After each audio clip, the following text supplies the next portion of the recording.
সুযোগে কিছু দুরভিসন্ধিমূলক বক্তা ইউটিউবের মাধ্যমে তাদের মতবাদগুলোকে তারা ছড়িয়ে দিচ্ছে। আর আমার রাজবাড়িয়া গ্রামের দুটো যুবক ছেলে একটা বাংলাদেশের বক্তার বক্তৃতা শুনলো। তিনি বললেন নবী দিবস করা বেদাত। এরম বলার লোক আছে না নাই? আছে। নবী দিবস করা বেদাত বলে দিল। এর শব্দটা মাথায় ঢুকলো। বেদাত 4 অক্ষরের একটি আরবি শব্দের একটা বাক্য, আর 4 আরবি অক্ষরের একটি শব্দ বেদাত, যার বাংলা মানে হলো যে নতুন উদ্ভূত বিষয়। বেদাত শব্দটার বাংলা অর্থই হলো নতুন উদ্ভূত বিষয়। তার মানে কি বলতে চাই বলুন তো? ধরুন আজকে আমরা মাইক দিয়েছি, তাবারুকের ইন্তজাম করেছি, নারী পুরুষ নির্বিশেষে একটা পর্দার ব্যবধান রেখে মজলিস করে বসেছি। এদের বক্তব্য হলো যে রাসূলুল্লাহর জমানায় নবীর শানে আলাপ আলোচনার জন্য এই জাতীয় কোনো সিস্টেম ছিল না। কথা বুঝে আসছে? আর কিতাবে বলা আছে ইহদাসু মা লাম ইয়াকুন ফি আহাদি রাসূলিল্লাহি সাল্লাল্লাহু আলাইহি ওয়াসাল্লাম। রসুলের জমানায় যা ছিল না এমন কিছু বিষয়ের উদ্ভাবন করার নামই হলো কি বলেছি বলেন বেদাত। ফলে ওদের বক্তব্য এটা বেদাত। এই হচ্ছে একটা ছবল। আমি আপনাদেরকে খুব শান্তভাবেই বলছি, মনে রাখুন বেদাত শব্দ মানেই ঘাড়মোড় মুচড়ে দুমড়ে পড়ে যাওয়ার ব্যাপার নয় ভাই। এই যে বেদাত বলে যারা ছবল মেরে দিল, আচ্ছা ওদেরকে যদি জিজ্ঞেস করা হয় আজকে সারা পৃথিবীর মসজিদগুলো, বরং আমাদের দেশের তুলনায় আপ কান্ট্রিতে আরো বেশি মসজিদগুলো সব কারুকার্য খচিত, গ্লেস টালি বসানো, মসজিদগুলো ঝিকঝাক করছে। এমনকি সেজদা করলে নিজের ছবি নিজের দেখা যাচ্ছে। আছে না নাই? ভাই আমি এই মাইকে লাইভের সামনে ফতোয়া দিচ্ছি এই মসজিদগুলো বেদাত। রাসূলুল্লাহর জমানায় এই জাতীয় একটি মসজিদও ছিল না। আমরা জীবনে যতদিন বেঁচে আছি ততদিন ধরে প্রতি বছর আমাদের কাছে রবিউল আউয়াল মাস ফিরে আসছে, আর আমরা নবীর শানে একটি জিকিরের মজলিস তথা নবী সংক্রান্ত আলাপ আলোচনা এবং জ্ঞান চর্চার মজলিস কায়েম করে আসছে। তো আমার যেটা মনে হচ্ছে, আমরা যতদিন ধরে নবী পাকের কথা শুনে আসছি তাতে বাস্তবিকই নবী সংক্রান্ত আমাদের প্রয়োজন মতো জ্ঞানের অভাব নেই। নবী পাকের বৈশিষ্ট্য, তার মুজিজা, তার আদর্শ কর্মজীবন এবং তার কষ্টের জীবন, তার যুদ্ধ জীবন, মক্কা মদিনার সংস্কারের জীবন, কম বেশি আলহামদুলিল্লাহ আমরা জীবনে শুনে শুনে বিষয়গুলি একরকম আমরা কণ্ঠস্থ করে ফেলেছি। এরপরও রবিউল আউয়াল মাস আসলে ছোট করে হোক বড় করে হোক নবীর শানে একটি মজলিস কায়েম করতে ইচ্ছা হয়। কারণ ভাই আমরা জানি সরকারি যে সমস্ত পেপার তৈরি হয়, তো সরকারি পেপারের একটা ভ্যালিড পিরিয়ড থাকে। মনে করুন কোনোটা 10 বছর, কোনোটা 5 বছর, কোনোটা 1 বছর। এরপর সেই পেপারসগুলো আবার রিনিউ করতে হয়। সাপোজ একটা গাড়ির সেফটি কিংবা একটা পাসপোর্ট কি একটা ইন্স্যুরেন্স, এগুলো দেখি কোনোটা 1 বছরে, কোনোটা 5 বছরে, কোনোটা 10 বছরে আবার রিনিউ করতে হয়। আমরা যে মেশিনগুলোকে ইউজ করি তো দেখা যায় ওই মেশিনগুলোকেও আমরা বলি অয়েলিং করা, তার পার্টস স্পেয়ারগুলোকে আবার নতুন করে তেল মোবিল লাগিয়ে সেটাকে আরও সতেজ, চাঙ্গা এবং কার্যকর করে রাখা। তো যতই আমরা নবী সম্পর্কে জীবনব্যাপী শুনে আসছি, তারপরেও বছর ঘুরলে পরে রসুলের শানে একটা মজলিস কায়েম করে যদি রসুল সম্পর্কিত কিছু কথা আমরা শোনা বোঝা করতে পারি, তাতে আমাদের এই কালিময় অন্তরটা আবার একটু উজ্জ্বল হয়ে ওঠে, আমাদের অন্তরটাতে আবার একটু জাগরিত হয়ে ওঠে বিশ্বনবীর জিকির, বিশ্বনবীর আলাপ আলোচনা বিনিময়ে ভোলা মানুষগুলোর স্মরণ হয়, আমল শূন্য মানুষগুলোর আমলের প্রতি আগ্রহ বাড়ে, যারা আমলে রয়েছেন তাদের আমলের পরিমাণ বাড়ানোরও একটা আকর্ষণ মনে তৈরি হয়। সেই জন্য রসুল পাক সরকারে দো আলম সম্পর্কে আমরা যতই জানি আর যতই শিখে রাখি, তারপরেও একটু রিনিউ করার দরকার পড়ে। একটু রিনিউ করলে সেগুলো আমাদের কাছে আরও কার্যকর হয়ে ওঠে। ভাই, যেহেতু মানুষের বয়স চলমান, ফলে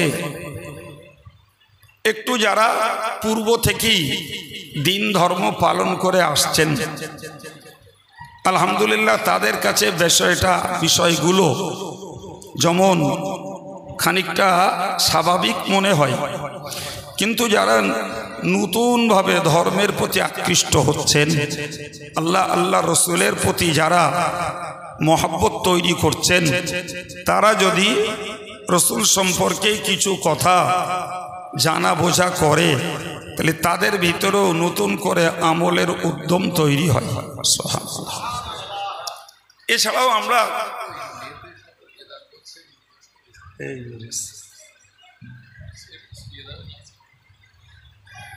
তো ফলে এই কাজটাতে সামগ্রিকভাবে আমাদের লস নাই। সামগ্রিকভাবে আব্দুল কাইয়ুমকে দাওয়াত করলেন কি মাহবুব সাহেব হুজুরকে দাওয়াত করলেন, ওটা বড় কথা না। মনে ভাবুন, আপনারা আপনাদের মসজিদে বসেই ইমাম সাহেবের জবান থেকে কিছুক্ষণ রসুল সম্পর্কিত কিছু আলোচনা শুনলেন, বাস ওতেই সগীরা গুনাহ মাফ হবে, ওতেই সওয়াব হবে। খালিস দিলে শুনলে পরে অতি আল্লাহ চাহে তো নবীর ওসিলায় নেক মনোবাঞ্ছা পূরণ হবে, যাবতীয় বালা থেকে নবী পাকের খাতিরে হেফাজত থাকা যাবে।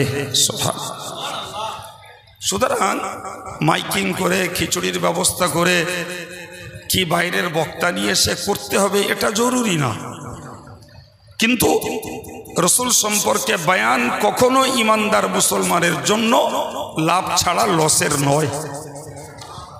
এই আত্মবিশ্বাসটুকু আমাদের থাকতে হবে, রাখা দরকার। সঙ্গে আরেকটা কথা আপনাদেরকে মনে রাখতে হবে। ভাই, আমি এই কথাটা মাঝে মধ্যে বলি যে এখন ইউটিউবের যুগ, তো ইউটিউবে মানে যারা যে ভাষার মানুষ, তারা যদি সেই ভাষায় কোনো বক্তার বক্তৃতা সন্ধান করে তো নেটে সার্চ করলে পেয়ে যায়। ধরুন আমি বাঙালি, তো আমেরিকায় বসে যদি কোনো বাঙালি আব্দুল কাইয়ুমের বক্তৃতা সার্চ করে তো আমেরিকায় বসেই কাইয়ুম সাহেবের বক্তৃতা শুনতে পাবে। এখন এখানে লাইভ চলছে, এই লাইভটা যাদের লিঙ্ক আছে, যে কোন মিডিয়া এটা চালাচ্ছে, তাদের লিঙ্ক থাকলে সে পৃথিবীর যেখানেই থাকুক, তারা লিঙ্ক দিলেই এই এক্ষুনিকার কারেন্ট কথা তারা সেখানে বসে শুনতে পাবে। সুতরাং বলা যায় বিজ্ঞানের এই আধুনিক প্রযুক্তির বিনিময়ে সারা পৃথিবী এখন হাতের মুঠোয়। কি আপনি এক্ষুনি নেট খুলুন, কোন পৃথিবীর কোন দেশ দেখবেন, সেখানকার বাড়ি ঘর, রাস্তাঘাট, গাড়ি ঘোড়া সব দেখা যাবে, চলছে। তো দুনিয়া এই মোবাইলের মাধ্যমে আজকের আমাদের খুব ঘনিষ্ঠ হয়ে গেছে, কাছের হয়ে গেছে। এই সঙ্গে ভাই সারা পৃথিবীর কোরআন তেলাওয়াত, মদিনা শরীফের হাদিসের বয়ান, মক্কা শরীফের হাফেজদের লাগাতার কোরআন পড়া, কিংবা মক্কা শরীফের ইমাম সাহেবের বক্তৃতা, কি বাংলাদেশের কোনো বক্তার বক্তৃতা, কি ভারতীয় কোনো বক্তার বক্তৃতা, পাকিস্তানের কোনো বক্তার বক্তৃতা, যার যে ভাষা প্রিয় সে ভাষার বক্তৃতা শোনার জন্য তিনি নেটে সার্চ করলে বক্তা পেয়ে যাবেন। তাহলে নিশ্চয়ই বলতে পারা যায় যে ধর্মের প্রচার প্রসার আজকের যুগে সহজ হয়ে গেছে, ঠিক না ভুল? কিন্তু এটা 100% ভাই ইসলামকে জানার জন্য, শেখার জন্য তিনটে পথ। নাম্বার 1 পড়া, নাম্বার 2 শোনা, নাম্বার 3 সোহবত নেওয়া। এই তিনটে পথেই জ্ঞান লাভ করা যায়, তিনটে পথে ইসলামকে শেখা যায়, তিনটে পথে আমল জানা যায়, তিনটে পথে নিজের জীবনটাকে গড়া যায়। এখন বক্তব্য হলো যে একটা অংশ মানুষ ধরুন পড়তে পারে না, তো তারা যখন একটা মজলিসে কোনো আলেমের ওয়াজ শুনতে আসেন, তো শুনবার ভিতর দিয়ে একদিকে শোনার হক আদায় হয়, আর একদিকে সেই মানুষটার একটু ঘনিষ্ঠ হওয়া যায়, তার সঙ্গ, তার সোহবত কিছু পাওয়া যায়। এখন বলুন, আমি মোবাইল ছেড়ে দিলাম, ইউটিউবে একজন বক্তা বক্তৃতা করছে, আমি বড় জোর তার বক্তৃতাটা এই মেশিনের মাধ্যমে শুনতে পেলাম, বাকি পড়াও হলো না, তার সোহবতেও, তার সঙ্গে, তার সংস্পর্শেও যাওয়া গেল না। কোশ্চিনকালেও সংস্পর্শে আসার যে ফয়েজ, যে বরকত, মোবাইলের বক্তৃতা শুনে ও বরকত জীবনেও লাভ করা যাবে না। চার দোকানে একটা টিভিতে একটা ক্যাসেট চালিয়ে দেন, একজন বক্তা বক্তৃতা করবে, সেখানে গল্পও চলছে, চা খাওয়াও চলছে, আবার তার ফাঁক দিয়ে কারুর কানে কোরআন হাদিসের দুটি কথা ঢুকছে। আর এই মজলিসটায় বসেছেন আর উজু করে, আদব বজায় রেখে, বিনয় নম্রতা নীরবতা বজায় রেখে। ভাই দুটি কখনো এক হয়? কেউ বালিশের গোড়ায় মোবাইল ছেড়ে দিয়ে শুয়ে পড়ল, জি ঘুমটাও পেকে এলো, আর ওর ভিতর দিয়ে যতক্ষণ জাগরিত দুটি কথা কানে গেল গেল, মোবাইল চলতে রইল, ও বেটা ঘুমিয়ে পড়ল। যখন ঘুম ভাঙলো তখন দেখলো রিল শেষ হয়ে গেছে, বক্তার বক্তৃতা শেষ, কি বলেছে তার আর খবর নেই। সম্মানিত ভাইরা আমার, তো আমার বক্তব্য যেটা, যে আমরা ইউটিউবের মাধ্যম দিয়ে নানা রুচির, নানা ভাষার, নানা ধাঁচের, নানা ধরনের সুর, স্বর, কাটা কাটা কথা, সব রকমের বক্তাদের বক্তৃতা পাই বটে, কিন্তু ওটার দ্বারাতে কে কতটা হেদায়েত হয়, কে কতটা আমলের মন তৈরি করে, কে কতটা নিজেকে গড়তে চেষ্টা করে, সেটা অনেক বাউ পানির নিচে ভাই। তবে মোবাইলের মাধ্যমে, ইউটিউবের মাধ্যমে যেটা বেশি হয় সেটা হলো ফিতনাবাজি। সেটা কি হয় বলেছি? ফিতনাবাজি হয় এর দ্বারা।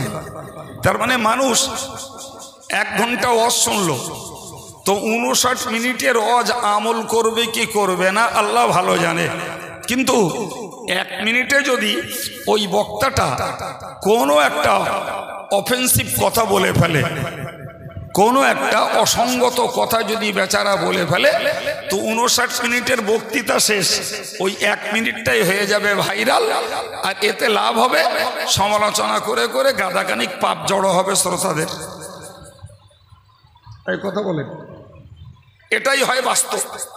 আমি একটা ধরুন একটা ফলস কথা বলে ফেলেছি, তো আমি একটা ফলস কথা যদি বলে ফেলি আর আপনারা যদি আমায় বলেন, তাহলে দেন অ্যান্ড দেয়ার কথাটাকে আমি সংশোধন করে ফেলতেও পারি, বা ভুল আমার হয়েছে না আমার শ্রোতারা ভুল বুঝেছেন সেটাও সংশোধন হয়ে যায়।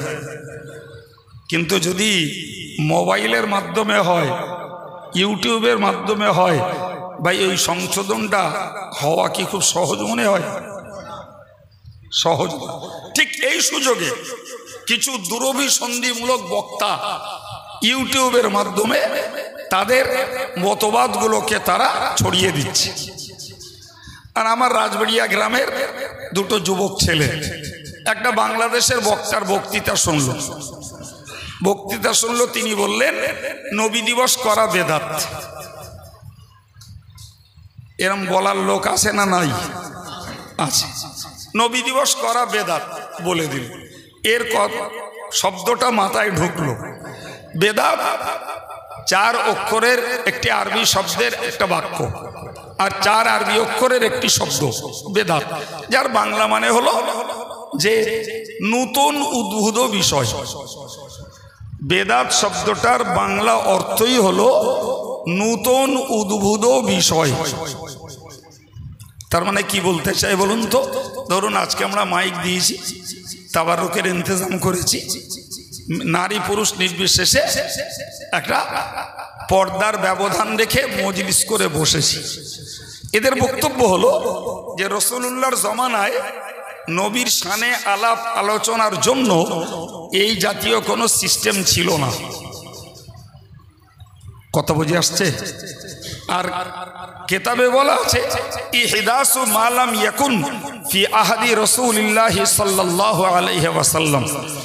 রাসূলের জমানায় যা ছিল না এমন কিছু বিষয়ের উদ্ভাবন করার নামই হলো, কি বলেছি বলে, বেদাত। ফলে ওদের বক্তব্য এটা বেদাত। এই হচ্ছে একটা ছবল। আমি আপনাদেরকে খুব শান্তভাবেই বলছি, মনে রাখুন বেদাত শব্দ মানেই ঘাড়মোড় মুচড়ে দুমড়ে পড়ে যাওয়ার ব্যাপার নয় ভাই। এই যে বেদাত বলে যারা ছবল মেরে দিল, আচ্ছা ওদেরকে যদি জিজ্ঞেস করা হয় আজকে সারা পৃথিবীর মসজিদগুলো, বরং আমাদের দেশের তুলনায় আপ কান্ট্রিতে আরো বেশি মসজিদগুলো সব কারুকার্য খচিত, গ্লেস টালি বসানো, মসজিদগুলো ঝিকঝাক করছে।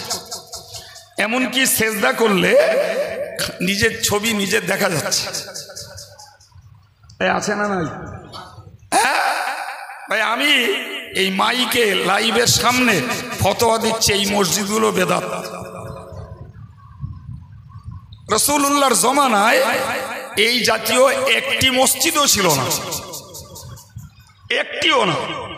তাহলে রসুলের জমানায় যা ছিল না সেইটাই যদি বেদাত হয়, তাহলে সেই অর্থে এই মসজিদগুলো বেদাত। এখন আমরা পশ্চিমবঙ্গের মানুষ কি বাংলাদেশের মানুষ কি আরো অন্য দেশের মানুষ যারা মিলাদুন নবী বা নবী দিবস উদযাপনের নামে সভা করে, এই বেদাতটার উপরে এত আক্রোশ, তাহলে সারা বিশ্ব জুড়ে এই কারুকার্য খচিত মসজিদগুলোর বিরুদ্ধে বেদাত ফতোয়া দেওয়া হয় না কেন? কারণটা ভাই, আমরা এখানটায় বসে আছি, প্রত্যেকের গায়ে যার যেমন রুচি যেমন অর্থ একটা সুন্দর পোশাক পরে আছি। কারুর পোশাকের মান কম বেশি হতে পারে, কিন্তু এতটুকু আত্মবিশ্বাস প্রত্যেকের পোশাক পবিত্র এবং পরিচ্ছন্ন। ঠিক না ভুল? ভাই পরিচ্ছন্নতাটাও ইসলামের নির্দেশ, ওটাও রাসূলের সুন্নাত, আর পবিত্রতা তো খোদ আল্লাহ পাকের আদেশ। সুতরাং একজন ইমানদার মুসলমানের পরিহিত পোশাক একদিকে পরিচ্ছন্ন আর একদিকে পবিত্র। নন মুসলিমদের পোশাক হতে পারে পরিচ্ছন্ন কিন্তু হারগিজ পবিত্র নয়। ঠিক না ভুল? জি। এখন বলুন, এই যে আমরা সুন্দর সুন্দর পোশাকগুলো পরছি, শরিয়তের মসলায় এই ভালো পোশাক পরাটাও বেদাত। এর বিরুদ্ধে ওই ইউটিউবার ওই বক্তাদের কোনো ফতোয়া নেই বলেন। শুনেছেন কোনোদিন যে ভালো পোশাক পরা বেদাত, সবার মার্কিন থান পরতে হবে, আর অত আয়রন করা যাবে না, অত অ্যারোস্টকেট ফান্টা দেওয়া বাবু সাজা যাবে না, এ ফতোয়া কেউ দেশে? তাহলে এদের ধান্দাটা কি? এরা কি যাতে নবীর শত্রু নাকি? ভাই আজকের যা যুগ আর আমাদের যা রুচি বলতে পারা যায়, প্রায় শোনা যাবে বাড়ির ছেলেপিলেরা মাছ গোশ ছাড়া ভাত খাচ্ছায় না। হ্যাঁ না বলেন? বয়স্ক লোকগুলোর তবুও সয়ে রয়েছে বিগত দিনের দারিদ্রতার জীবন, ওদের শাক ডাল ঝাল প্যান্ট যাহাই উদারটা পূরণ করে নেয়। মাইলো ভুট্টো খাওয়া লোক তো। এখনকার ছেলেপিলে মাছ গোশ ছাড়া আর ভাত খেতে চায় না, সেই সুবাদে বয়স্ক বাপ মারও এক মুঠো হয়, এক পিস হয়ে যায়। আপনি জানেন এই ভালো খাবারটাও বেদাত। কথা বলে এই ভালো খাবারটাও একদম বেদাত। জি, তাহলে ভালো পোশাকটাও বেদাত, ভালো খাবারটাও বেদাত। কথা বুঝতে পারা যাচ্ছে কিছু? প্রিয় ভাই আমার, আমি আপনাকে বোঝাতে চাইছি স্বল্প কথার ভিতর দিয়েই এই রোগের চিকিৎসা করছি। বেদাত শব্দ শুনলেই আমাদের ঘৃণা করার জায়গা নাই।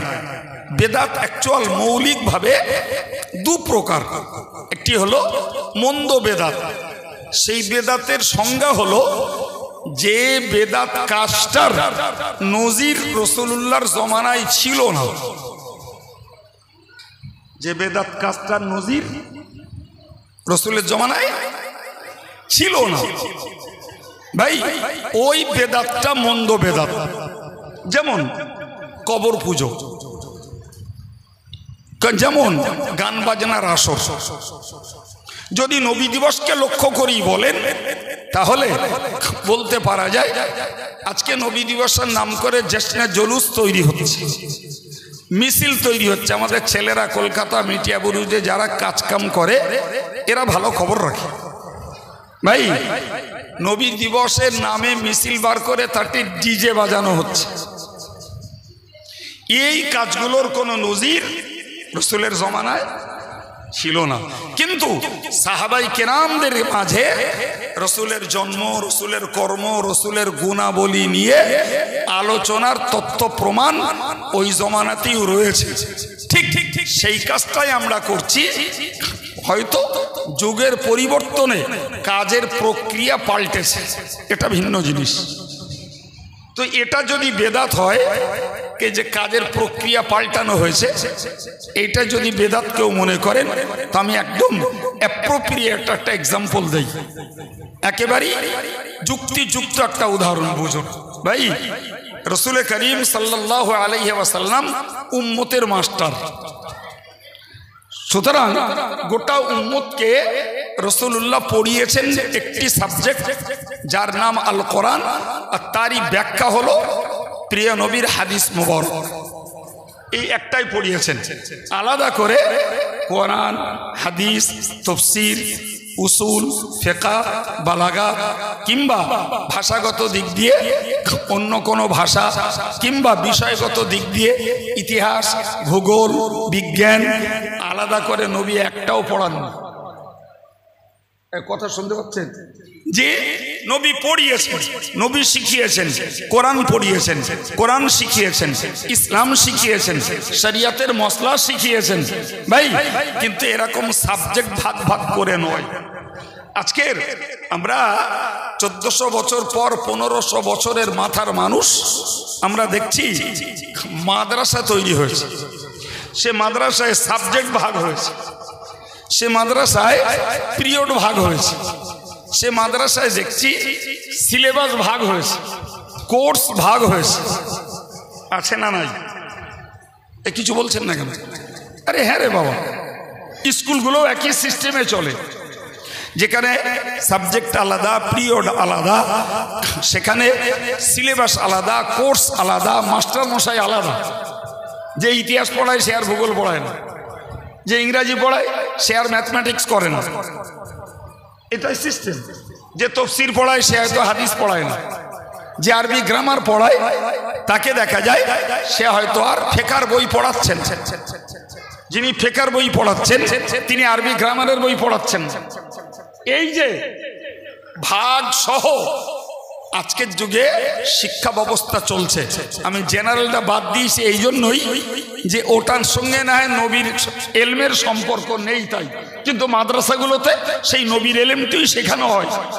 এখন নবীর জমানায় মাদ্রাসা ছিল না, পিরিয়ড ভাগ ছিল না, শিক্ষক ছিল না, ঘন্টার ব্যবস্থা ছিল না, সাবজেক্ট ভাগ ছিল না। আর আজকের যুগে যুগের তালে প্রক্রিয়া পদ্ধতি পাল্টে সেই শিক্ষা ব্যবস্থাটাকেই মানুষকে, ছাত্র সমাজকে দেওয়ার জন্য এই নিত্য নতুন পদ্ধতি অবলম্বন করা হয়েছে।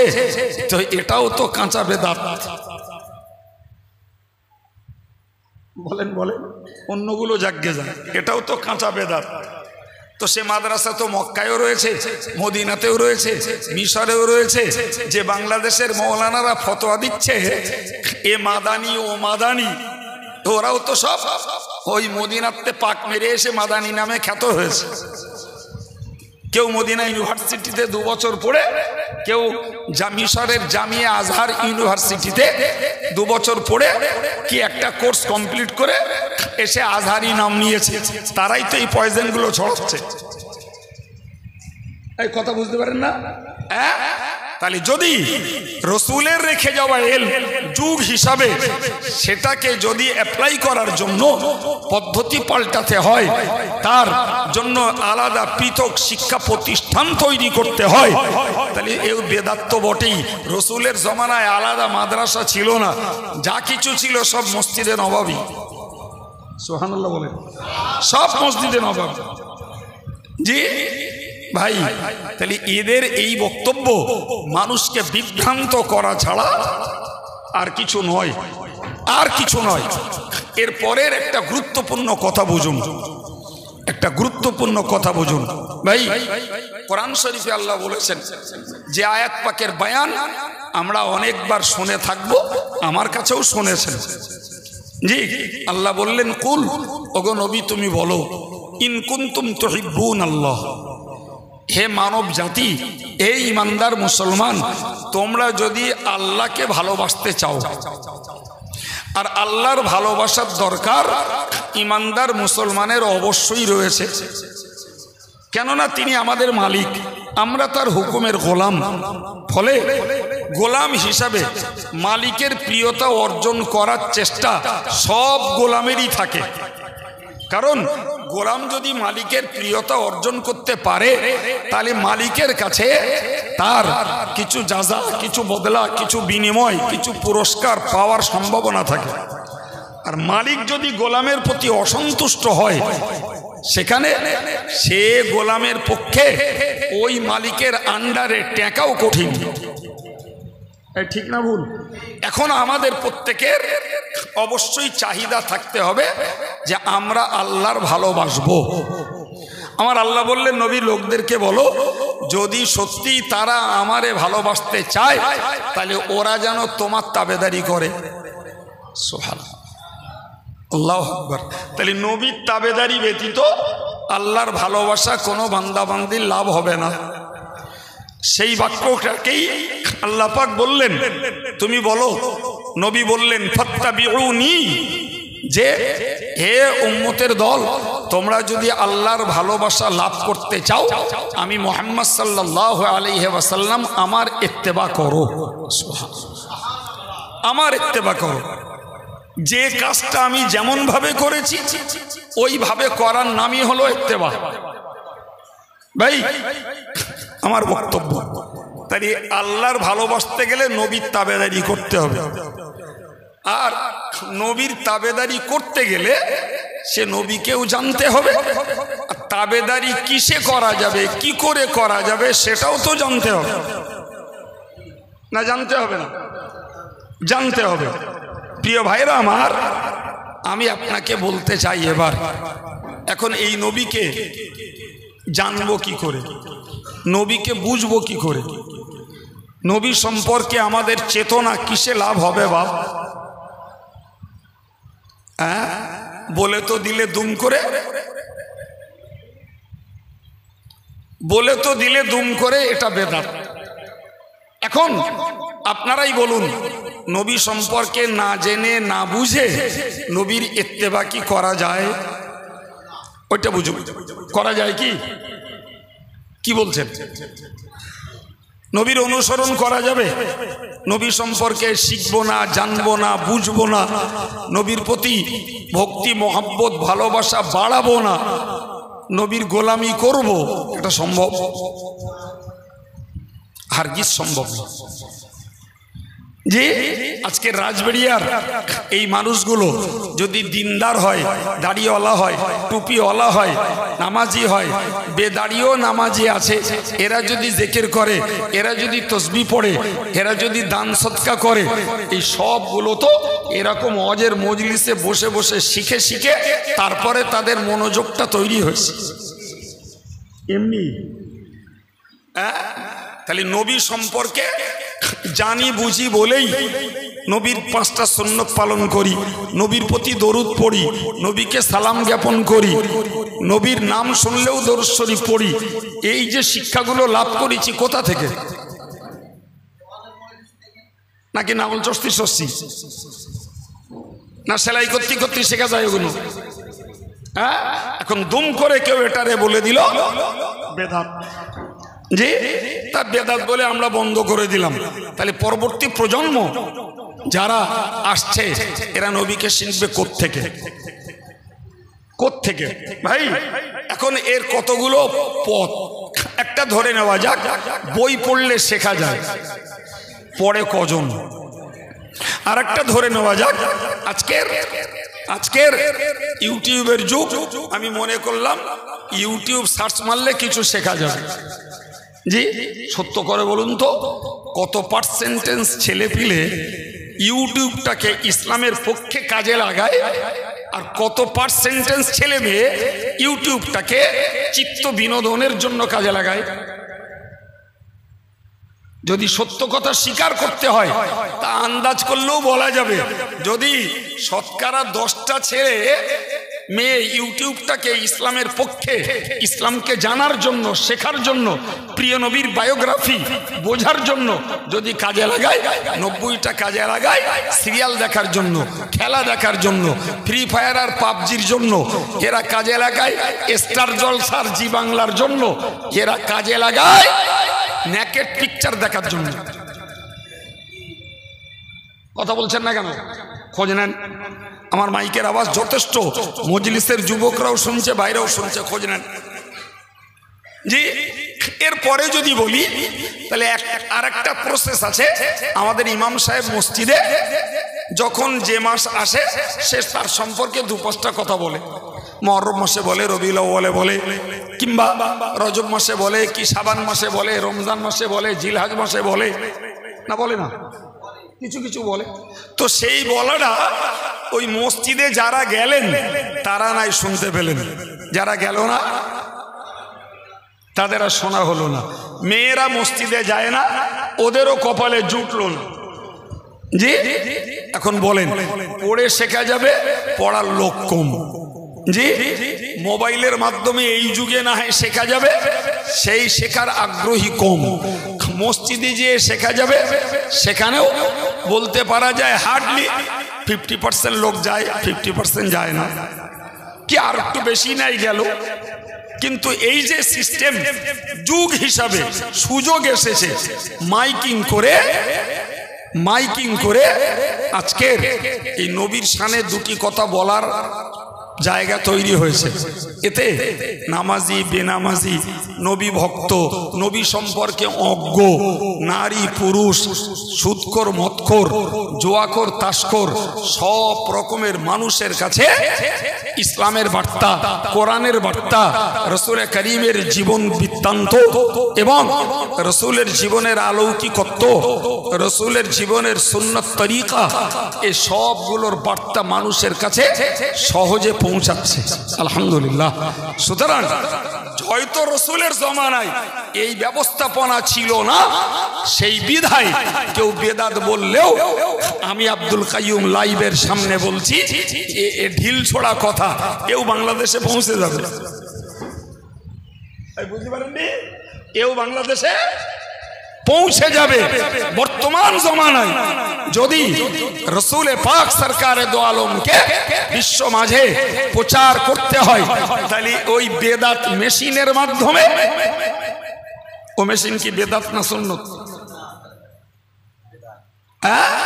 ওই মেশিনের মাধ্যমে, আর যে বক্তারা ওই ঢিল ছুটছে ওরা ওই বেদাত মেশিনের মাধ্যমে, আর আমিও সেই বেদাত মেশিনের মাধ্যমে ছুড়ে দিচ্ছি যে শরীয়ত সংক্রান্ত, শরীয়ত বজায় রেখে নবীর শানে জিকিরের মজলিস, আলাপ আলোচনার মজলিস কায়েম করা সুন্নত তো বটেই, বরং এটা বিরোধীদের যোগ্য জবাবে অজেবের পর্যায়ে।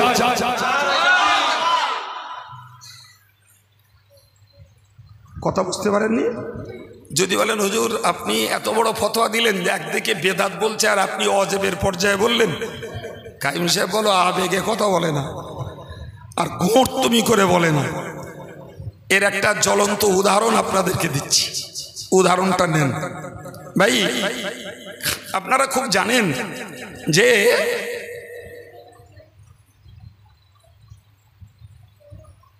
আপনারা খুব ভালো জানেন যে কোরআন হাদিস আরবি ভাষায়, কোরআন হাদিস আরবি ভাষা। তো আমরা বাংলায় যারা লেখাপড়া শেখেন, তো আমাদের ছেলেরা মেয়েরা বাংলাও পড়ে আর একটা ইন্টারন্যাশনাল ল্যাঙ্গুয়েজ ইংরাজিটাও পড়ে। তো এই বাংলা বা ইংরাজি দুটোকেই পড়ার জন্য লাগে গ্রামার।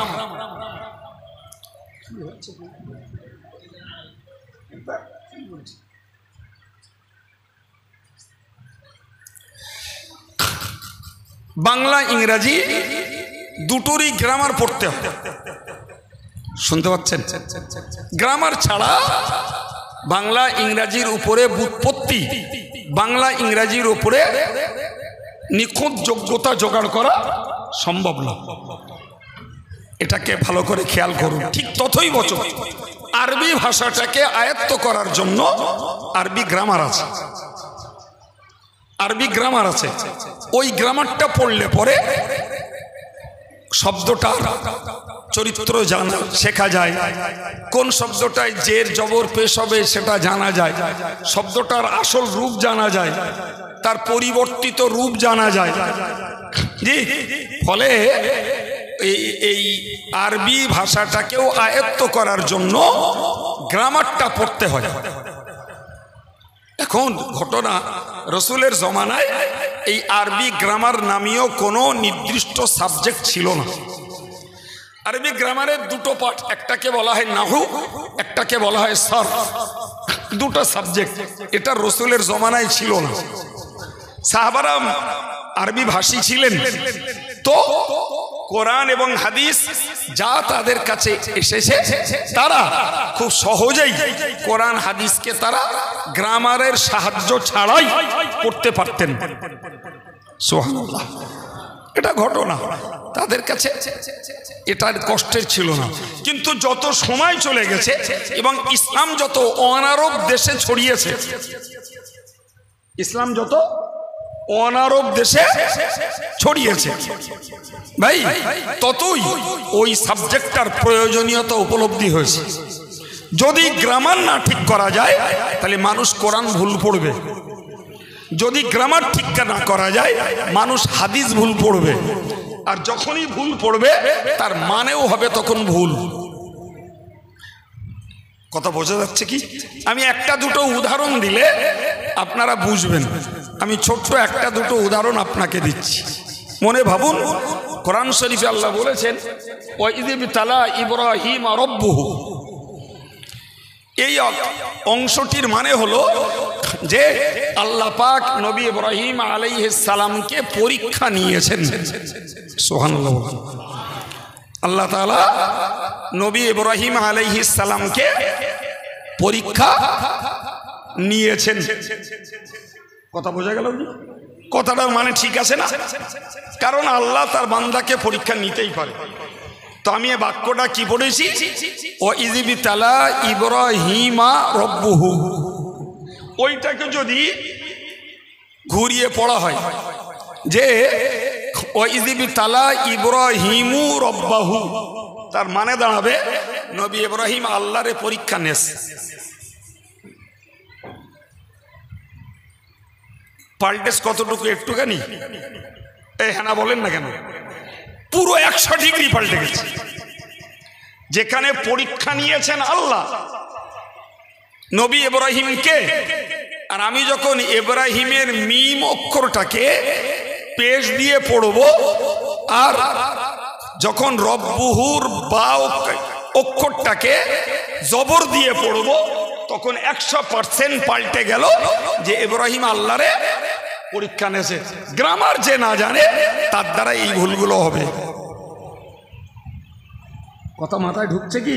তাহলে যে সাবজেক্টটা না পড়লে কোরআন ভুল পড়বে, আর কোরআন ভুল পড়বে মানে তার মানে পাল্টে যাবে, যাতে ঈমান চলে যাবারও ভয় আছে। ঈমান চলে যাবারও। কোরআন শরীফে আল্লাহ বলেছেন, খুব শুনেছেন, ইন্নামা ইয়াখশাল্লাহ মিন ইবাদিহিল উলামা, যার বাংলা মানে হলো আল্লাহর আলেম বান্দারা আল্লাহকে বেশি ভয় করে। এই শোনেননি? আর ওইটা আমি এরকম পড়বো, ইন্নামা ইয়াখশাল্লাহু মিন ইবাদিহিল উলামা, তার মানে আল্লাহ আলেমদের ভয় করে। নাউজুবিল্লাহ বলেন। পাল্টেছে। গ্রামার না জানলে এই সর্বনাশগুলো হবে। অথচ রাসূলুল্লাহর জমানায় এই গ্রামার ছিল না। পরবর্তীকালে এসে এই গ্রামারটাকে একটা পৃথক সাবজেক্ট আকারে তৈরি করা হয়েছে এবং সারা পৃথিবীর ওলামা সমাজকে আরবি ওই গ্রামারের দুটো বিভাগ, দুটো বিষয়, একটা নাহু একটা সরফ, এ দুটোকে পড়তে হয়। এই বিষয়ের উপরে যাদের জ্ঞান যত গভীর, তারা নেড়া আরবি, তার ব্যাখ্যা, তার মর্ম, তার শব্দ অর্থ করা তাদের পক্ষে বেশি সহজ হয়ে যায়। আর ওটাকে যারা কম জানে তারা ভুলভাল করে বসে। কথা বোঝা যাচ্ছে? এক্ষণে আমার বক্তব্য যেটা, ওই যে সাবজেক্ট নাহু সরফ, জি ওলামারা পরবর্তীকালে বললেন এটা রসুলের জমানায় ছিল না বিধায় এই সাবজেক্টটা পড়াশুনো করা বেদাত, কিন্তু এই বেদাতটা হলো অজেব। কি বলেছি বললাম? বেদাতটা কি? অজেব, অবাক কাণ্ড। অজেব বলে ফতোয়া দিয়েছেন। জি, এখন এই যে অজেব বলে ফতোয়া দিয়েছেন, অথচ জিনিসটা বেদাত, অথচ বিষয়টা কি বলেছি বলেন? আমি এই জন্যই বলেছি, যদি কোরআন হাদিসকে শুদ্ধ করে পড়ার জন্য নহুর মতো একটা সাবজেক্টের উদ্ভাবন হয়, আর ওই সাবজেক্টটা যদি কোরআন হাদিসকে সহি করে পড়ার জন্য শেখা ওয়াজিব হয়, তাহলে নবী পাক সাল্লাল্লাহু আলাইহি ওয়াসাল্লামকে সঠিক করে জানতে বুঝতে গেলে ভাই আধুনিক কালের শরীয়ত বিরোধী কোনো সহযোগিতা না নিয়ে নবী সম্পর্কিত আলাপ আলোচনা উম্মতের কাছে ছড়িয়ে দেওয়ার এই পদ্ধতিটাও ওয়াজিব। ওই জন্যই বলেছি। শিখবা কোথায়? তুমি কোথায় শিখবা? তুমি যেটা বলবা, তুমি যেটাই বলবা আমি সেটাকেই দেখাবো। তোমার এই প্রক্রিয়া বেদাত। তুমি গুগলে সার্চ করতে বলবা, ও বেদাত, ও মেশিন বেদাত, হ্যাঁ ওটাও বেদাত। যদি সত্যি একদম হুবু মানতে হয় তাহলে কাজ করো না, চলো অরিজিনাল কোরআন হাদিস পড়ি, পড়ে আল্লাহকে রসুলকে জানি শিখি। তা সেও যে অরিজিনাল পড়বো, তা সেও পড়তে গেলে ওই বেদাতে সাহায্য নিতে হবে। তার মানে ওই নুহু সরফ পড়ে আসতে হবে, তবে কোরআন হাদিস পড়া যাবে। নাইলে উদর সাল বুদর ঘাড়ে দে, শেখা তো দূরের কথা, বেঈমান হয়ে জাহান্নামে যাবে। জি সুতরাং আমি এই বেশ কয়েকটা মিনিট ধরে এই ইউটিউবের ওই যে বিষাক্ত বক্তব্য যে নবী দিবস করা বেদাত, এতগুলো সুন্দর সাজানো গোছানো ব্রেনি মানুষ আপনারা বসেছেন, আপনাদের কাছে বিষয়টাকে তুলে ধরলাম। আশা করি অন্তত রাজবেড়িয়ার কোনো কেউ ওই ইউটিউব শুনে বেদাত বলে আর হা করার যেন জায়গাটা না পায়। জি প্রিয় ভাই, আমার বক্তব্য আমি আপনাকে বোঝাতে চাইলাম। তাহলে এর প্রক্রিয়া পদ্ধতি যুগ হিসাবে পরিবর্তন হয়েছে, এটা বেদাত। এরাই বেদাত একটারে বলবে না, জানেন অনেক। আপনাকে বলবো কি জানেন, কাদরিয়া, চিশতিয়া, নকশবন্দিয়া, মুজাদ্দিদিয়া, আলিয়া, সাহারাওয়ার্দিয়া, तमाम পৃথিবী জুড়ে যত হক সিলসিলায় তরিকত রয়েছে, এই তরিকত মানেন না? মানেন না? হ্যাঁ না বলেন। যে প্রক্রিয়ার ভিতর দিয়ে মানুষ কল্প সাফ করে, কি করে? কল্প সাফ করে, ইন্দ্রকে জয় করে, নফসকে আয়ত্তে এনে রূহকে তাজা করে, এই প্রশিক্ষণ একটা আমরা পাই কাদরিয়া পদ্ধতির মাধ্যমে, আর একটা পাই চিশতিয়ার মাধ্যমে, আর একটা পাই নকশবন্দিয়ার মাধ্যমে, আর একটা পাই মুজাদ্দিদিয়া তরিকার মাধ্যমে। সুবহানাল্লাহ বলেন। এই শুনছেন আমার কথা? হ্যাঁ, এবার একটু মানা রাখুন, বিশ্বাস করুন। কাদরিয়া তরিকার প্রবর্তক হযরত বড় পীর সাহেব কেবলা, চিশতিয়া তরিকার পরিবর্তক খাজা মঈনুদ্দিন চিশতি আজমিরি রাহিমাহুল্লাহ, নকশবন্দিয়া তরিকার প্রবর্তক হযরত বাহাউদ্দিন নকশবন্দি রাহিমাহুল্লাহ, মুজাদ্দিদিয়া তরিকার পরিবর্তক হযরত সৈয়দ আহমদ মুজাদ্দিদ আল পেসানি রাহিমাহুল্লাহ। এখন বলুন, রসুলের জমানায় এই জাতীয় তরিকা একটাও ছিল না?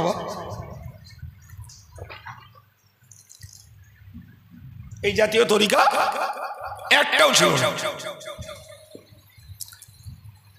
প্লেন ছিল আল্লাহ আল্লাহ করা, প্লেন ছিল লা ইলাহা ইল্লাল্লাহ, প্লেন। এটা কাদরিয়ার, ওটা চিশতিয়ার, ওটা নকশবন্দিয়ার, ওটা মুজাদ্দিদিয়ার, এরকম কোন কি নাম গন্ধ রসুলের জমানায় আলহামদুলিল্লাহ সাহাবায়ে কেরামেরা ওই যতটুকু রসুলের সোহবত নিয়েছেন আর যতটা জিকির তাসবিহ পড়েছেন, তাতেই তাদের দিলগুলো হয়েছে উজালা। সুবহানাল্লাহ। তাতেই তারা হিংসা মুক্ত, অহংকার মুক্ত, লোভ মুক্ত, আল্লাহ প্রেমের, নবী প্রেমের মানুষ হয়ে গেছেন। সুবহানাল্লাহ। জি, যুগের পরিবর্তন হয়েছে ভাই। পিরানে তরিকাতারা, শাইখুত তরিকত যারা, তারা এক একটা মানুষ, এক একজন বুজুর্গ, এক একজন সাধক, তারা আল্লাহকে পাওয়ার জন্য এই পথগুলো তৈরি করেছেন। এরা কোরআন হাদিস থেকেই করেছেন, আলাদা কিছু না, কিন্তু প্রক্রিয়াটাকে নিজেরা দিয়েছেন, উদ্দেশ্য একটাই, আল্লাহকে পাওয়া। এখন এই যে আল্লাহকে পাওয়ার জন্য বড় পীর সাহেব কেবলা, খাজা সাহেব হুজুর, নকশবন্দি হুজুর, মুজাদ্দিদ আল পেসানি হুজুর, তারা যে পথগুলো দিয়েছেন ভাই, এ তো এক কথায় বলা যাবে এগুলো সব বেদাত। এগুলো কি কথা বলছেন না কেন? হ্যাঁ, তাহলে রসুলের জামানায় ছিল না মানে ওই তরিকার জিকির, ফিকির, তাসবিহ, মুরাকাবা, মুশাহাদা, এগুলোর উপরে বেদাত শব্দ প্রয়োগ হবে। কিন্তু ভাইরে, এই প্রক্রিয়া ছাড়া মানুষ তো তার অন্তরকে বানাতে পারে না। এই প্রক্রিয়া ছাড়া মানুষ দিলকে আলোক উজ্জ্বলময় করতে পারে না। এই প্রক্রিয়া ছাড়া মানুষ আল্লাহ নবী প্রেম লাভ করতে পারে না। এই পীর ওলিদের শেখানো এই পদ্ধতি ছাড়া মানুষ হিংসা, অহংকার, লোভ, জেদ মুক্ত, নিরীহ, সাদা সিধা এবং সুন্নতের পায়বন্দ হতে পারে না। বিশ্বাস করুন, পড়লে বাহ্যিক জ্ঞান হয় আর তরিকতের সবক আমল করলে ভিতরটাও পাপ মুক্ত হয়, ভিতরটা আল্লাহ আল্লাহ নবীর প্রেমের দিল তৈরি হয় এবং তাতেই তাকওয়া আসে, তাতেই আল্লাহর প্রতি ভয় বাড়ে, তাতেই কবরের আযাব, হাসরের আযাব, জাহান্নামের আযাব, পুলসিরাতের আযাবের ভয়ে মানুষের চোখ দিয়ে পানি ঝরে। একবার জোরে বলা যাবে না সুবহানাল্লাহ? এখন তুমি যতই বোদাত বলো, তামাম বিশ্ব জুড়ে চার তরিকার যে তরিকার পথের যে মানুষগুলো, তারা বলো তোমার ওই লেকচারে তাদের জেকের ফেকের মোরাকাবা মুশাহাদা বাদ দেবে না, কারণ তারা বুঝেই গেছে এ পথ ছাড়া প্রকৃতপক্ষে আল্লাহকে চেনা, আল্লাহকে জানা, আল্লাহর প্রেম লাভ করা সম্ভব না, সম্ভব না।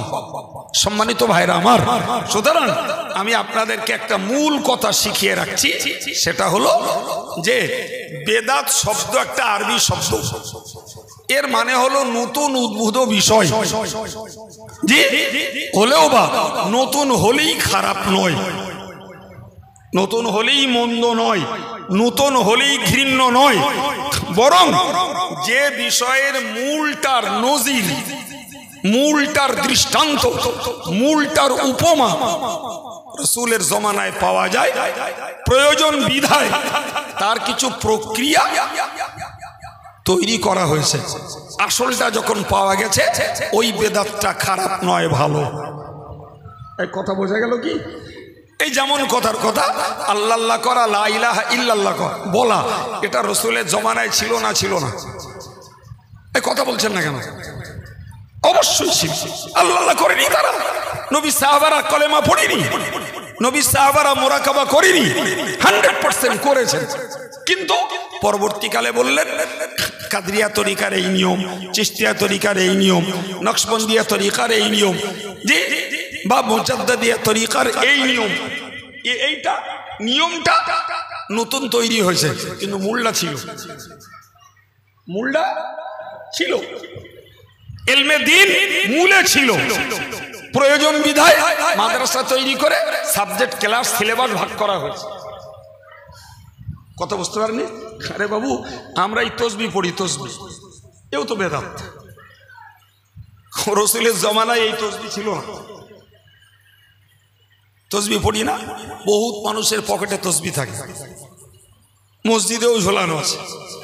এই তসবির এই দানা গোনার পদ্ধতি কি বলেছি বলে? এটা কিচ্ছু বলে না।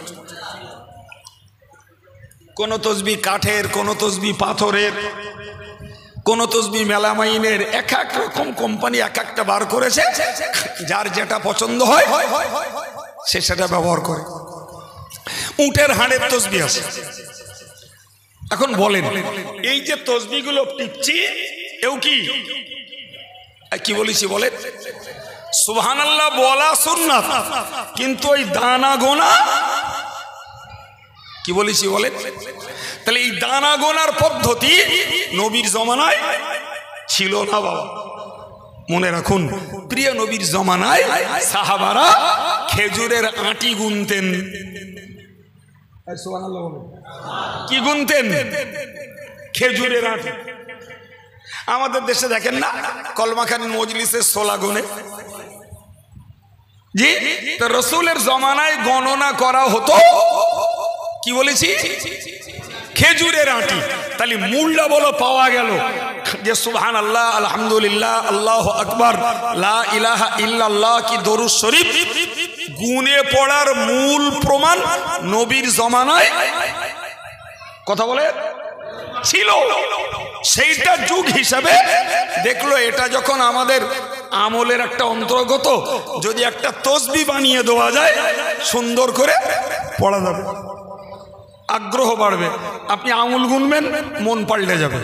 হাতে তসবিহ নেবেন, যতক্ষণ দানা ওমুড়তে এমুড়োই না পৌঁছাবে ইনশাল্লাহ ও পড়া বন্ধ যাবে না। আর এমনি মনে মনে আঙুল গুনবেন, আমি লিখে দিতে পারি ও হারগিজ এই 5 বার গুনবে তবে তো 100 হবে, ওর মধ্যে কোথায় মন চলে যাবে আর কার সঙ্গে কথা বলবে তার ঠিক নেই। আর হাতে তসবিহটা নেবেন, যে দেখবে সে ভাববে এক কথায় লোকটা তসবিহ পড়ছে, জি। আর ও মানুষটার টার্গেট তুই যা বলিস বল ভাই, আমি সরা পুরিয়ে নেই তোর সঙ্গে কথা বলতেছি। আমিও বাস্তব অভিজ্ঞতার কথা বলছি, বাস্তব অভিজ্ঞতার কথা বলছি ভাই। সুতরাং আমি আপনাদের কি শেখাতে চেয়েছি যে বেদাত শব্দ বললেই ঘৃণ্য আর মন্দ জানলে ভুল হবে বাবা, বরং প্রচুর বেদাত কাজ। এতক্ষণ ধরে এক গাদা উদাহরণ দিছি, সব চলছে বলো, অথচ কাজগুলো প্রয়োজন বিধায় আমরা করছি, যার মূলটা রাসূলের জমানায় ছিল। যুগ হিসাবে তার কিছু পদ্ধতি, কিছু প্রক্রিয়া, কিছু নিয়ম পরিবর্তন করা হয়েছে। ওলামারা বলেছেন এই বেদাতগুলো হাসানা, বরং বেদাতে হাসানা যেটা সেটা প্রকার অন্তরে সুন্নাত। সুবহানাল্লাহ। সুতরাং আমি আপনাদের বলবো, এ মজলিসে আমি অনেকবার নবী সম্পর্কিত অনেক কথা আল্লাহ শুনিয়েছেন, জি আজকেও কিছু শোনাবার নিয়ত করে বসে জি শুরু করে এই পর্যন্ত এনেছি। এতক্ষণ যা বলেছি সেটা করেছি নবীর জীবন বৃত্তান্ত, নবীর স্মরণ সভা, জিক্রে রসুলের মজলিস, যাতে ইন ফিউচারে এই বিষাক্ত শব্দের জন্য ভাই এটা বন্ধ না যায়, তাই অপারেশনটা আগে করলাম। জি পরের কথা, আমি আমার আজকের আলোচনার ক্ষেত্রে গোড়ায় ছোট্ট একটা আয়াতের অংশ পড়েছিলাম, একদম শুরুতে খুতবাতে বরকতের জন্য একটা আয়াতের অংশ পড়েছিলাম। ভাই যে রাসূল করিম সাল্লাল্লাহু আলাইহি ওয়াসাল্লামকে আল্লাহ পাক এমন একটা মর্যাদা দিলেন, এমন মর্যাদা দিলেন যে মর্যাদা একটা অংশ বুঝুন। ভাই আমরা ইবাদত আমল যত কিছু করি এবং পরিশেষে দোয়া করি, তো সেখানে বলা হলো যদি দোয়ার শুরুতে এবং শেষে নবীর প্রতি যদি দরুদ না পড়ে ওই দোয়া আল্লাহর কাছে কবুল হয় না। আচ্ছা দোয়া কবুল করার মালিক কে? আর দোয়া করে বান্দা, তো বান্দা দোয়া করছে মালিকের কাছে, অথচ আমার রাসূলুল্লাহ বললেন যে আমার প্রতি যদি দরুদ না পড়া হয় তাহলে ওই দোয়া আল্লাহ পাকের কাছে পৌঁছায় না। আচ্ছা মাঝখানে এই দরুদটাকে মাধ্যম করে দিলেন আল্লাহ। দরুদ কার প্রতি? নবীর প্রতি। তাই এই নবীকে এড়িয়ে, এই নবীর গুণাবলীকে ভুলে যে এই নবীর মর্যাদাকে উড়িয়ে দিয়ে আল্লাহর প্রেম লাভ করা যাবে? হ্যাঁ, আশ্চর্য ব্যাপার, আশ্চর্য ব্যাপার। কোরআন শরীফে আল্লাহ বলেছেন ওয়ালাউ আন্নাহুম ইযলামু আনফুসাহুম জাউকা, ও নবী যদি তোমার উম্মতেরা, তোমার সাহাবীরা তারা যদি অত্যাচার করে নফসের উপরে, তার মানে তারা যদি কোনো শরীয়ত বিরোধী কার্যকলাপ করে ফেলে, শরীয়ত বিরোধী কোনো অপরাধ তারা করে ফেলে, আর এরপরে যদি তারা তোমার কাছে আসে, তোমার দরবারে তারা যদি এসে ধন্না দেয় কিসের জন্য? ফাস্তাগফিরুল্লাহ, তারা এসে আমি আল্লাহর কাছে তারা ক্ষমা চায়। আস্তাগফারা লাহুমুর রাসূল, আর রাসূলও যদি তাদের জন্য আমি আল্লাহর কাছে ক্ষমা চাই, লাওয়াজাদুল্লাহ তাওয়াবার রহিমা, তারা দেখতে পাবে আল্লাহ পাক দয়াশীল এবং অতীব ক্ষমাশীল। জোরে বলুন। ভাই যদিও আল্লাহ অন্য জায়গায় বলেছেন যে বান্দা তুমি অন্যায় করেছো, আমি আল্লাহর কাছে মাপ চাও, কিন্তু এই আয়াত পাক দেখছি স্পষ্টত প্রমাণ হচ্ছে নবী যারা অপরাধ করে তোমার দরবারে আসে, দরবারে নবাবিতে যারা আসে আর এখানে এসে ক্ষমা চায়, আর নবীও তার জন্য ক্ষমা চায়। নবীর ক্ষমা চাইবার প্রয়োজনীয়তা কেন? তুমি পাপ করেছো বাবা, তুমি মালিকের কাছে মাপ চাও, কিন্তু আল্লাহ বলছেন সে পাপ করেছে, পাপ করে তোমার দরবারে এসেছে, আর দরবারে এসে তিনিও ক্ষমা চাইছেন, তথা পাপিষ্ট ওই উম্মত তিনিও ক্ষমা চাইছেন, আর রাসূল ওই উম্মতের জন্য ক্ষমা চাইছেন। আল্লাহ বললেন আমি আল্লাহ তাকে মাফ করে দেব। তাহলে বান্দা পাপ করবে, মাফ করবেন আল্লাহ। মাঝখানে দেখছি যে রাসূলুল্লাহরও ক্ষমা চাইবার একটা প্রয়োজনীয়তা আল্লাহ কোরআন শরীফে উল্লেখ করেছেন। এই কথাটা কোথায় শিখবা বাবা? সম্মানিত ভাইরা আমার, মনে রেখে দিন, আমি আপনাকে বলবো তাবুক যুদ্ধ ইসলামের একটি বৃহত্তম যুদ্ধ, যে যুদ্ধে মুসলমানের সংখ্যা ছিল মাত্র 30,000, অপরদিকে কাফের ইহুদিদের সেনা সংখ্যা ছিল 2 লক্ষেরও অধিক। তাহলে যুদ্ধটা ছিল বড় ভয়ঙ্কর। এই যুদ্ধে বেশ কিছু সাহাবীরা কথা দিয়েও শেষ পর্যন্ত সংসার তাংড়াবার জন্য যেতে পারেননি। ভাই, তারা যেতে পারেননি। এখন এই না যাওয়াটা পরবর্তীকালে তাদের মনে স্ট্রাইক করেছে যে আমরা যুদ্ধে না যেয়ে কাজটা ভালো করিনি। তো তারা করলো কি, মসজিদে নবাবিতে যে জায়গাটা রিয়াজুল জান্নাত, ওইখানে যেয়ে নিজেরা লোক দিয়ে খুঁটিতে নিজেদের হাত বাঁধালো। কি করালো? হাত বাঁধালো, অন্যের দিয়ে বেঁধে নিল। তাদের উদ্দেশ্য যে যতক্ষণ পর্যন্ত রসুল এসে আমাদের এই হাত খুলে না দেবেন ততক্ষণ পর্যন্ত আমরা এই বন্ধন মুক্ত হতে রাজি না। আর নবী বললেন যে আমি আল্লাহর হুকুম ব্যতীত ওই হাত খুলেও দেব না। ব্যাপারটা কঠিন হয়ে গেল না? ওনারাও হাতের বন্ধন খুলতে রাজি নন, আর রসুলও আল্লাহর হুকুম ব্যতীত হাত খুলে দিতেও রাজি না।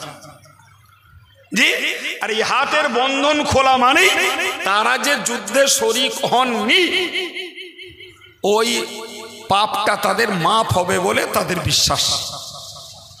এনারা যে যুদ্ধে যাননি, জেহাদের হুকুম কার? আল্লাহ। তো আল্লাহর হুকুম, আল্লাহর বান্দা জেহাদে যায়নি, তাহলে এর জন্য যদি মাপ চাইতে হয় তো আল্লাহর কাছে চাইবে না, কোথায়? তা রসুলের দরবারে এসে খুঁটির সঙ্গে হাত বাঁধার কি দরকার? সাহাবীরা বুঝেছিলেন যতই আল্লাহর কাছে ক্ষমা চাই, এই নবীর রিকমেন্ড না হওয়া পর্যন্ত, এই নবীর সুপারিশ না হওয়া পর্যন্ত, এ নবী যদি আমাদের জন্য আল্লাহর কাছে মাফি তলব না করেন, আমরা মাফি পাবো না। যার ফলে অন্য কোথাও দোয়া করে চোখের পানি না ভাসিয়ে মসজিদে নববীর রিয়াজুল জান্নার অংশের খুঁটিতে নিজেদের হাতগুলোকে বন্ধনের সঙ্গে যুক্ত করে রাখলেন। প্যারে নবী সাল্লাল্লাহু আলাইহি ওয়াসাল্লাম আল্লাহর কাছে ওদের জন্য দোয়া চাইলেন, আল্লাহ হুকুম দিলেন, ওদেরকে মাফ করলেন, আল্লাহ নবীকে আদেশ করলেন, তবে নবী যে তাদের হাতগুলোকে বন্ধন মুক্ত করে দিলেন। ভাই, এখন এই যে ওনারা জেহাদে যেতে পারেননি, এই না যাওয়ার পিছনে কারণ ছিল সহজ কথায় সংসার টাংড়ানো, খেজুর পাড়া, খেজুরগুলোকে ষষ্ঠপ করা। গাছের খেজুর পেকেছিল, তো ওনারা বন্ধন মুক্ত হয়ে এবারে করলেন কি, এই পিরিয়ডে জিহাদে না যেয়ে যে টাকাগুলো, যে মালগুলো রোজগার হয়েছে সেইগুলো সব নবীর দরবারে নিয়ে হাজির। ইয়া রাসূলুল্লাহ, যে মালের দরদে, যে মালের প্রেমে আমাদের জেহাদ বন্ধ হয়েছে, আল্লাহ পাকের হুকুম আমরা কার্যত জেহাদে কাজে লাগাতে পারিনি, ওই মালের উপসত্ব আমরা ভোগ করব না, সব আপনার কাছে হাজির করে দিলাম। সুবহানাল্লাহ। নবী বললেন আমি যতক্ষণ আল্লাহ আদেশ না করবেন ততক্ষণ এই মাল গ্রহণ করতে পারবো না। তার পরিপ্রেক্ষিতে আল্লাহ পাক এই আয়াত নাজিল করলেন, খুয মিন আমওয়ালিহিম সাদাকাতান তুতাহিরুহুম ও নবী, ওদের মাল থেকে সদকাটা তুমি গ্রহণ করো, যে সদকা ওদেরকে পবিত্র করে দেবে। অতুজাক্কিহিম, তাদের অন্তরের গ্লানি এটাকেও দূর করে দেবে। ওয়াসাল্লি আলাইহিম, ওগো নবী তুমি ওদের জন্য দোয়া চাও। আমি আল্লাহ পাক বলছি, ইন্না সালাতাকা সাকানুল লাহুম, তোমার দোয়া ওই উম্মতের জন্য মনের প্রশান্তির কারণ হবে। কি বুঝলেন? তারা ওই পিরিয়ডে যে মাল কামাই করেছে সে মালটাও দিয়ে দিতে হাজির করেছে। আল্লাহ বললেন ওদের মাল নাও আর ওদের জন্য দোয়া করো, তোমার দোয়া ওদের জন্য মনে শান্তির ওসিলা হয়ে যাবে। ও ভাই, এখন বলুন আমরা সেই নবীর প্রতি ভক্তি মোহাব্বতকে আমরা বাড়িয়ে ওই নবীর প্রতি দরুদ পড়ব, ওই নবীর প্রতি সালাম পড়ব, যে নবীর দোয়া আমরা পাবো না? পাবো না? জোরে বলেন জি। ইন্না লিল্লাহি মালাইকাতান সাইয়্যাহিনা ফিল আরদি ইউবাল্লিগুনি আন উম্মতি আসসালাম। হুজুর বলেছেন আল্লাহর ভ্রাম্যমান ফেরেশতা রয়েছে, তারা আমার উম্মতের পক্ষ থেকে সালামটাকে আমার দরবারে পৌঁছে দেয়।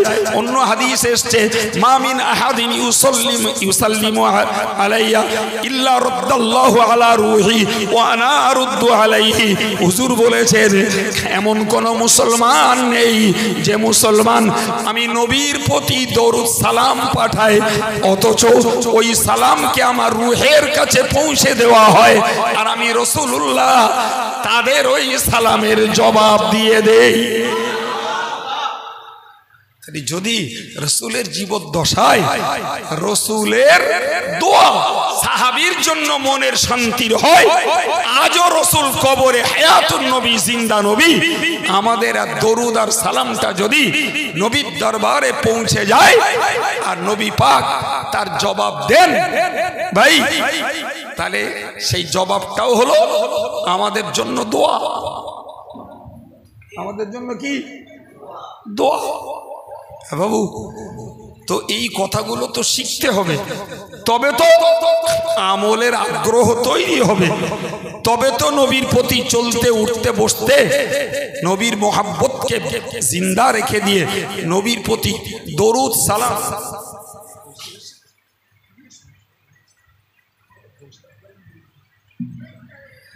জি ভাই, হাদিস এসছে যে লোকটা রাসূল নিজে বলছেন মান সাল্লামা ইনদা কবরি সামিতুহু, যে মানুষটা আমার মাজারের আমার কবরের কাছে এসে সালাম করে আমি রাসূলুল্লাহ নিজে কানে সেটা শুনতে পাই।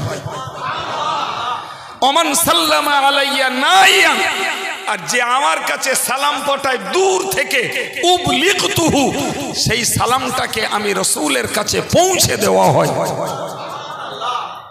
জি, এখন রাজবাড়িয়া থেকে সালাম দেই আর চীন থেকে সালাম দিক আর মিয়ানমার আর বর্মা থেকে সালাম দিক, আর আল্লাহ যাদের খোশ নসিব করেছেন হজ বা উমরা উপলক্ষে মসজিদে নবাবিতে যেয়ে রাসূলের মাজারের ফটকটার সামনে সালাম জ্ঞাপন করুক, আমাদের কোনো সালাম রাসূলের দরবার থেকে প্রত্যাখ্যান হয় না, হয় ডাইরেক্ট যায় না হলে ফেরেশতার মাধ্যমে যায়। সুতরাং আমি আপনাদেরকে বোঝাতে চাইছি রাসূলের ব্যাপারে আমরা অনেক কিছু শুনে বুঝে মনও তৈরি করেছি, আলহামদুলিল্লাহ আমলের জীবনও তৈরি করেছি। আমি আজকের আমার বক্তৃতার শেষ অংশে এসে আপনাদেরকে বলবো ভাই, আমরা আজানে নবীর নাম শুনি, সাল্লাল্লাহু আলাইহি ওয়াসাল্লাম পড়ি, আত্তাহিয়াতুতে রাসূলকে সালাম দেই, পরে দরুদ শরীফ পড়ি ভাই। এছাড়া যারা পীরানে তরিকাতদের কাছে মুরিদ হয়ে সবক আমল করে, তো যে কোনো তরিকার শায়েখ পীর সাহেব তার মুরিদদেরকে আগে বলেন এশা আর ফজরের দরুদ পড়ো, আগের সবক হই এশা আর ফজরে মিনিমাম 100 বার, উপরে যত পড়বে তত লাভ। এবং এরপরে অন্যান্য সবক পাল্টায়, কিন্তু দরুদ পাল্টায় না। দরুদ শরীফ সারা জীবন পড়ে যেতে হয়। সুবহানাল্লাহ বলে। দরুদ শরীফ সারা জীবন পড়ে যেতে হবে। অন্য সবক, কলবের সবক, রুহের সবক, খফির সবক, আকফার সবক, সবক স্টেপ বাই স্টেপ পাল্টে যায়, ক্লাস পাল্টায়, কিন্তু প্রত্যেকটা ক্লাসে একটা সাবজেক্ট থাকে, দরুদ পড়া চাই। ভাইরে, আমরা হয়তো সকলেই কোনো পীর ওলিদের কাছে তরিকতের মুরিদ হয়ে নেই, তা আমি আমার ভাইদেরকে মায়েদেরকে বলবো, বিশ্বাস করুন, দরুদ পড়লে গুনাহ মাফ হয়, দরুদ পড়লে আল্লাহর রহমত পাওয়া যায়, দরুদ পড়লে দরজা বৃদ্ধি হয়, দরুদ পড়লে মনের অশান্তি ঘুচে, দরুদ পড়লে সমস্যার সমাধান পাওয়া যায়, দরুদ শরীফ পড়লে নিজের জীবনের সংকট দূর হয়। সুতরাং কে কোন পীরের মুরিদ না মুরিদ আমি ওই খোঁজ নিতে চাচ্ছি না, আর ও খোঁজটাও ভাইটাল নয়। আজকে যখন বিশ্ব নবীর স্মরণের সভা, আমরা আজকের একটা আমলের মনোবৃত্তি তৈরি করি যে আমরা অন্তত প্রতিদিন যতটুকু সময় পাই সুবহানাল্লাহ, আলহামদুলিল্লাহ, আল্লাহু আকবার, লা ইলাহা ইল্লাল্লাহ, এগুলোর সঙ্গে আমরা নবীর প্রতি দরুদ পড়তে অভ্যস্ত হব। আমি মনে করি যে রাসূলের প্রতি দরুদ পড়ার তুলনায় সরাসরি নবীর দোয়া পাবার অন্য মাধ্যম আর সহজ নেই। আর নবী যদি দোয়া করেন, আশা করা যায় আমাদের মতো হতভাগ্যরা আল্লাহর কাছ থেকে বঞ্চিত হবে না। জি, এটুকু আমার আত্মবিশ্বাস। আল্লাহ আপনাদের আমাদের কবুল করেন, সকলেই বলেন আমিন। আর একটু মহব্বতের সঙ্গে বলেন আল্লাহুম্মা আমিন। সম্মানিত ভাইরা আমার, আমি মাইক ছাড়তে যাচ্ছি। জি, তার পূর্বে আপনাদের কাছে বলবো যে ভাই, জামিয়া রহমানিয়া এক্ষুনি ভীষণ একটা খরচমুখী জায়গায় এসে দাঁড়িয়ে আছে। যদিও আমরা ইসাল সওয়াব, রমজান এছাড়া কালেকশন করি না, ফলে বলতেও পাচ্ছি না, কিন্তু একটা বিরাট খরচের মুখে দাঁড়িয়ে আছে। যাই হোক, সামনে বইকারা মাদ্রাসার ইসাল সওয়াব, সব কথা খেয়াল রাখুন। সময় হলে যেমন সহযোগিতা করেন, আগামীতেও করবেন এই আশা রেখে আপনাদেরকে আমি আমাদের সঙ্গে জুড়ে আছেন, জুড়ে থাকার দাবি রেখে দিয়ে বিদায় নিচ্ছি। আমরা জানি আমাদের বক্তা আমাদের মেজভাই সাহেব হুজুর, তো এক্ষুনি দেখছি তারই বড় বেটা আমার স্নেহভাজন আলহাজ মৌলানা সালাউদ্দিন সাহেব, তিনি এসেছেন। হয়তো কিছুক্ষণ, ও আচ্ছা আচ্ছা, তো হুজুর আসেননি, তো আমার পরের বক্তা হিসাবে উনি বয়ান করবেন, শেষ দোয়া মোনাজাত করবেন। বিদায় নিলাম। আসসালামু আলাইকুম। দরুদ শরীফ। আল্লাহুম্মা